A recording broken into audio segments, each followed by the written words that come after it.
What's up, and welcome back to Interpreting the Stars, where today we are going to be looking at Playmobil the movie, which wasn't a movie that I was ever planning to see, to be honest with you. I didn't know too much about it before I saw it, but I did hear two things. The first was that it was essentially a ripoff of the Lego movie. The second thing that I heard was that it was bad, like possibly Emoji Movie level bad. Well, those two reasons are exactly why I decided to watch it. I don't really care if it's ripping off another movie, because the question I end up asking myself is, if none of us ever actually saw the Lego movie, would this film then be good? Or is it bad because people didn't like how it was ripping off the Lego movie? Another thing, the very first video that I posted this year in 2019 was a video standing up for the Emoji Movie, which I didn't think was bad at all. I've actually seen it quite a few times, mostly because I got a kid. But I'm not opposed to watching it multiple times, so the two main things that people have been talking about and complaining about with the Playmobil movie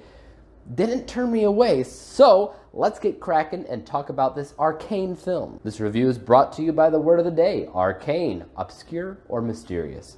Playmobil the movie centers on a young brother and sister that live in the real world but are magically transported into the world of Playmobil toys. Once transported, the sister loses the brother and must go on an all-out adventure to find and rescue him before something terrible eventually occurs. So I can see where people would compare this to the Lego movie, right? Because you got an animated adventure film centering on toys. It has a similar animation style. There are live action aspects to it. It has original music. I get it. But had we never seen the Lego movie to compare the two, would the world have ended up loving this movie?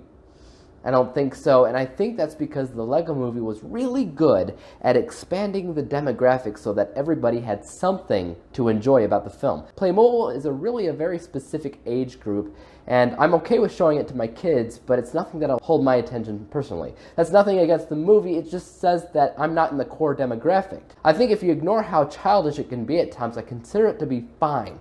Just fine. It has an adventure with all the right moving parts. The obstacles they run into along the way all serve a purpose where the characters learn what they need to learn to continue on their path. Nothing felt forced or filler. The characters as a whole felt like they were diverse enough, even if I didn't consider them to be highly memorable as a whole.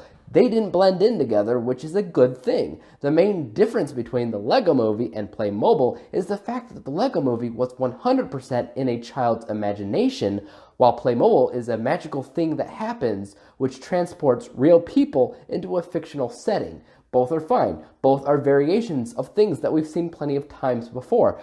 But the child's imagination thing, as seen in the Lego movie, created a much more significant storyline that I feel connects with their target audience more so than whatever Playmobil does. And I think that's why I felt disengaged with the film as a whole. Nothing was happening in the movie that I felt was important enough for a kid watching to connect with it on a deeper level. Why is that important? Because that dictates what a child will grow up watching versus what they'll just watch one time. This is a one-time watch for kids because it really has no sustenance. I feel like the live action stuff was promising though. It had elements that I wanted to see expanded upon, but in the end of the day, had they done that, it would have been a completely different movie. It wouldn't have been Playmobil. As for the original music in the movie, nothing was toe-tapping, catchy, memorable, nothing. It was fine. Again, fine is the only thing that I can really call it. I think we're all still singing Everything is Awesome in the back of our heads. Doesn't make it a good song, but for kids, simple songs like that make a huge difference in what we choose to keep watching throughout our lives.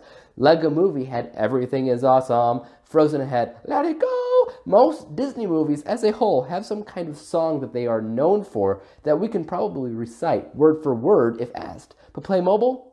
It doesn't. Now, I'm not going to sit here and say that all critics are right in calling it a waste of time or giving it a horrible score. No, that's ridiculous. The movie itself works for what it is. It's fine. Just because I'm not in the demographic and personally found it sluggish doesn't mean those in the demographic won't love it.